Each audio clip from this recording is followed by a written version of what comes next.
Today we are discussing about mental retardation. Mental retardation होता क्या है और ये जो चिल्ड्रंस की बॉडी है या इसकी जो साइकोलॉजी है या इसकी जो मेंटली कंडीशन है उसको कैसे इफ़ेक्ट करता है। तो first thing, what is mental retardation? Mental retardation means decrease हो जाना, मेंटल एक्टिविटीज़ का डिक्रीज़ हो जाना। मेंटल एक्टिविटीज़ में सारी एक्टिविटीज़ आती है, साइकोलॉजिकली इंटेलेक्चुअली जो जितनी भी एक्टिविटीज़ है वो सारी डिक्रीज़ हो जाती है। मेनली ये जो है ये कंडीशन बनती है कॉग्निटिव डेवलपमेंटल डिले डिसऑर्डर बोलते हैं इसको। और कॉग्निटिव मतलब जब बर्थ या बिफोर बर्थ के पहले जो उसका डेवलपमेंट होना चाहिए वो डेवलपमेंट सही ढंग से नहीं हो पाता, उस कंडीशन की वजह से ये बन सकती है। तो मेनली जो है mental retardation cognitive developmental delay disorder है। मेनली इसमें मेंटल एक्टिविटीज़ में इंटेलेक्चुअल या इंटेलिजेंसी देखी जाती है। अब पता कैसे लगाएंगे कि मेंटल रिटार्डेड है या नहीं है बच्चा? तो उसके लिए फॉर्मूला है स्पेसिफिक, उसमें देखी जाती है उसकी intelligency quotient. Intelligence quotient, intelligent quotient का मतलब आईक्यू। आईक्यू कैसे देखेंगे? अब हम कैसे पता लगाएंगे कि इसकी आईक्यू कितनी है? तो उसके लिए एक फॉर्मूला है, mental as upon chronological age into 100। Mental as क्या है और क्रोनोलॉजिकल एज क्या है? क्रोनोलॉजिकल एज तो जो एक्चुअल एज बोलते हैं हम, जैसे 2 साल का, 3 साल का है, 5 साल का है, 10 साल का है, उसको क्रोनोलॉजिकल एज बोलते हैं। मेंटल एज में जो है हम उसकी पता लगाएंगे कि जैसे 2 साल का बच्चा है और वो क्या क्या एक्टिविटीज़ कर सकता है नॉर्मली, जैसे बोल सकता है, खड़ा हो सकता है, चल सकता है। इसके अलावा जो पेरेंट्स को कुछ बता सकता है, कुछ प्रॉब्लम है तो उसके बारे में, तो नॉर्मली है। बट इस कंडीशन में क्या है, बच्चा नहीं बता पाता है पेरेंट्स को, या जो नॉर्मली जो होना चाहिए एक्टिविटीज़ वो नहीं हो पाती है। डेवलपमेंट, उसका जो डेवलपमेंट होना चाहिए बॉडी का या इंटेलेक्चुअली, वो नहीं हो पाता है। तो वो सारी चीज़ें जो है वो मेंटल एज में देखी जाती है। मेंटल एज में नॉर्मल चीज़ देखेंगे और अगर वो नहीं कर रहा है नॉर्मल एक्टिविटीज़ तो वो चीज़ें जो है वो उसकी कहीं ना कहीं मेंटल रिटार्डेड है। तो मेंटल एज में जैसे अगर 5 साल से ज़्यादा के बच्चे की अगर हम देखें, जैसे स्कूल गोइंग चिल्ड्रंस बोलते हैं 5 साल से ज़्यादा को, तो स्कूल गोइंग चिल्ड्रंस में जैसे 2 सेकंड क्लास का बच्चा है, सेकंड क्लास के बच्चे से उसकी जो नॉर्मली जो उसकी क्लास में जो भी सिलेबस है उसके बारे में हम जानकारी लेते हैं, या उससे कोई टेस्ट लेते हैं, चाहे ओरल हो चाहे रिटन हो। उससे हम 10 क्वेश्चन दिए, उसमें से अगर वो 9 करता है, 10 कर लेता है तो उसकी आईक्यू लेवल बहुत अच्छी है। और अगर वो अगर 2 या 3 क्वेश्चन के जवाब देता है तो उसकी आईक्यू लेवल कहीं ना कहीं कम लेवल पे है। तो वो चीज़ जो है ये होती है मेंटल एज, मतलब मेंटली जो है उसकी एज कितनी है वो हम इसमें देखते हैं। दूसरी चीज़ क्रोनोलॉजिकल एज, जो एक्चुअल एज है, जैसे 2 साल, 3 साल, 5 साल, उसको डिवाइड करते हैं हम किससे? इसको डिवाइड करके और इनटू कर देते हैं उससे 100 से, तो उससे हमें आईक्यू लेवल पता लग जाती है। अब नॉर्मल आईक्यू कितनी होती है? तो नॉर्मल आईक्यू लेवल होती है 71 टू 90, मतलब नॉर्मल है ये जो फॉर्मुलेटिव आईक्यू लेवल है वो नॉर्मल आईक्यू लेवल 71 से 90 होती है। अब इसको डिवाइड कैसे करेंगे कि भाई वो मेंटल रिटार्डेड है किस लेवल का है? तो उस लेवल को डिवाइडेड करने के लिए मेनली 4 लेवल में इसको डिवाइड करते हैं मेंटल रिटार्डेशन को। फर्स्ट है माइल्ड, फिर मॉडरेट, फिर सीवियर और प्रोफाउंड। माइल्ड जो आईक्यू लेवल है वो होती है 51 टू 70, मतलब थोड़ा वीक है किसी न किसी एक्टिविटीज़ में इंटेलेक्चुअली, तो वो जो है माइल्ड मेंटल रिटार्डेशन है। इसके अलावा मॉडरेट जो मेंटल रिटार्डेशन है, moderate mental retardation 35 to 50, 36 to 50, मतलब ये जो है मॉडरेट लेवल है। इसके अलावा जो सीवियर कंडीशन है वो 21 टू 35 होती है आईक्यू लेवल, और 20 से बिलो अगर है, मतलब बहुत ज़्यादा वीक है, तो उस कंडीशन को बोलते हैं प्रोफाउंड मेंटल रिटार्डेड।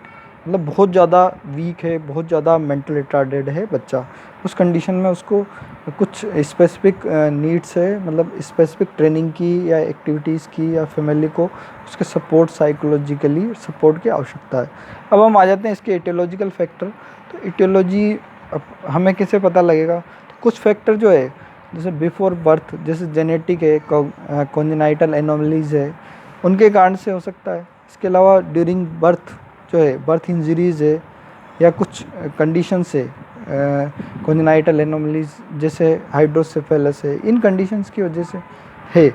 तो हम अब उनके बारे में जानकारी लेते हैं। तो सबसे पहली चीज़ जेनेटिकल डिसऑर्डर। कुछ जीन्स होते हैं जेनेटिकली, वो या तो प्लस है या माइनस है, मतलब जीन्स जो हमारी बॉडी के लिए जेनेटिकली जो हम पासेस होते हैं वो उनकी या तो किसी न किसी क्रोमोसोम की कमी के कारण से जो है वो प्रॉब्लम मेंटल रिटार्डेड वाली कंडीशंस बन सकती है। जैसे डाउन सिंड्रोम है, इस कंडीशन में डाउन सिंड्रोम बहुत ज़्यादा जो है मेंटल रिटार्डेशन के लिए जिम्मेदार या रिस्पॉन्सिबल होता है। इसके अलावा क्लीन फिल्टर सिंड्रोम है, इसके अलावा गैलेक्टोसेमिया है, उन कंडीशंस की वजह से जो है मेंटल रिटार्डेड हो सकता है। इसके अलावा कॉन्जेनाइटल एबनॉर्मलिटीज़ या कॉग्निटिव कॉन्जेनाइटल एबनॉर्मलिटीज़ में हाइड्रोसेफेलस है, जिसमें हेड की साइज़ बड़ी हो जाती है, मतलब इंट्राक्रेनियल जो पार्ट है चाइल्ड का उसमें क्या है फ्लूइड एक्युमुलेशन होना शुरू हो जाता है।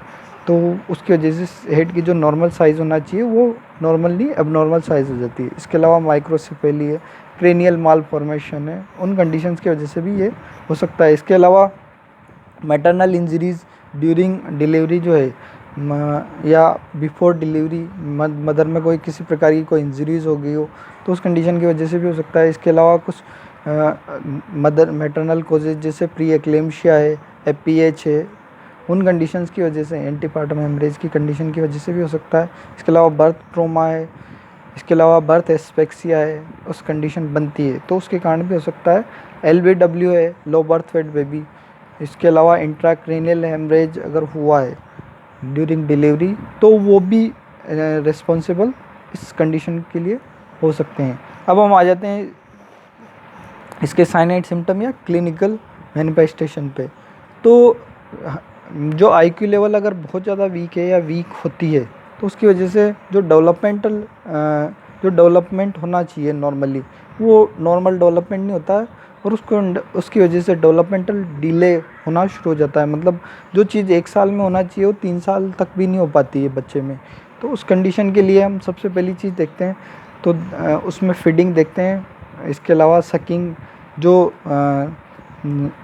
रिफ्लेक्सेस होना चाहिए प्रेजेंट बच्चे में वो नहीं होते हैं, पुअर फीडिंग होगी, पुअर जो है सकिंग रिफ्लेक्स होंगे, वेट गेन जो है वो भी स्लोली रहेगा या पुअर वेट गेन रहेगा।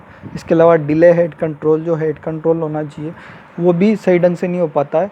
इसके अलावा स्पीच जो है वो डिले स्पीच रहती है बच्चे में, हाइपर एक्टिव रहेगा।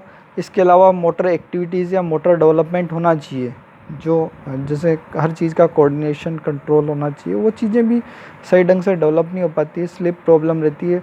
कंसंट्रेशन बहुत लूज़ रहेगा, बहुत वीक रहेगा बच्चे का, ओवर कंसंट्रेशन। उसी कंडीशन में कन्वल्जन्स भी आना शुरू हो जाते हैं बच्चे में और इमोशनल प्रॉब्लम्स होना शुरू हो जाती है।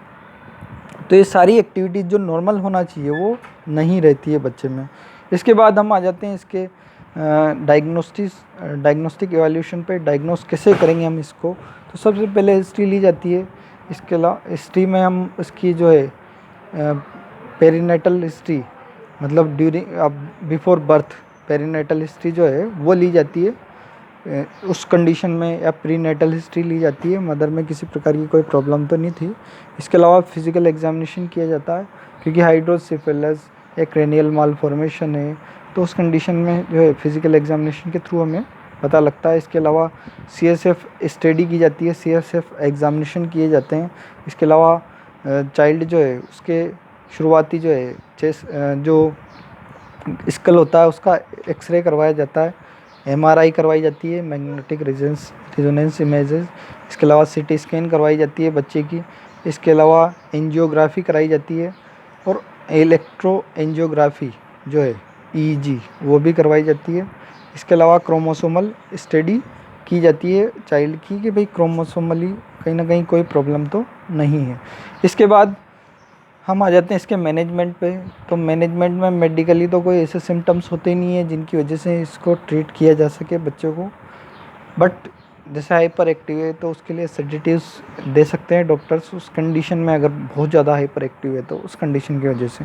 बट फर्स्टली जो है इसमें अगर हम देखते हैं तो हम सबसे पहले फैमिली की जो है काउंसलिंग की जाती है, फैमिली की पेरेंट्स की काउंसलिंग की जाती है कि आपके बच्चे में इस तरीके का जो है मेंटल रिटार्डेशन वाला डिसऑर्डर है और इसमें इस तरीके के सिम्टम्स दिखेंगे।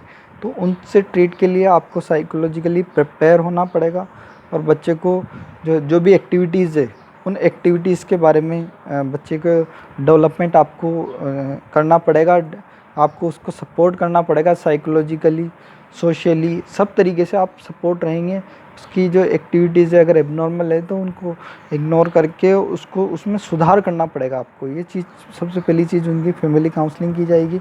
इसके अलावा चाइल्ड का इम्यूनाइजेशन रेगुलर जो नॉर्मल बेबी का होना चाहिए वही नॉर्मल इम्यूनाइजेशन होना चाहिए बच्चे का। इसके अलावा रूटीन केयर होना चाहिए बच्चे की, जो डेली जैसे पर्सनल हाइजीन मेंटेन करना है। इसके अलावा उसको डेली एक्टिविटीज़ के बारे में समझाना, एक्टिविटीज़ कैसे करनी है। इसके अलावा हर चीज़ में सपोर्ट करना उसका, सारी चीज़ें उसमें हमें रखनी है। इसके अलावा न्यूट्रिशनल जो है नॉर्मल जो न्यूट्रिशन है वो हमें प्रोवाइड करना है, जो नीड्स है जो चाइल्ड की नीड्स के अकॉर्डिंग। इसके अलावा इमोशनली सपोर्ट करना है चाइल्ड को। ऐसा नहीं है कि भाई मेंटल रिटार्डेड है तो हम होपलेस हो जाएं या बच्चे को भी होपलेस कर दें। इमोशनली सपोर्ट उसका बहुत ज़रूरी होता है। इसके अलावा साइकोलॉजिकली सपोर्ट होना चाहिए बच्चे का।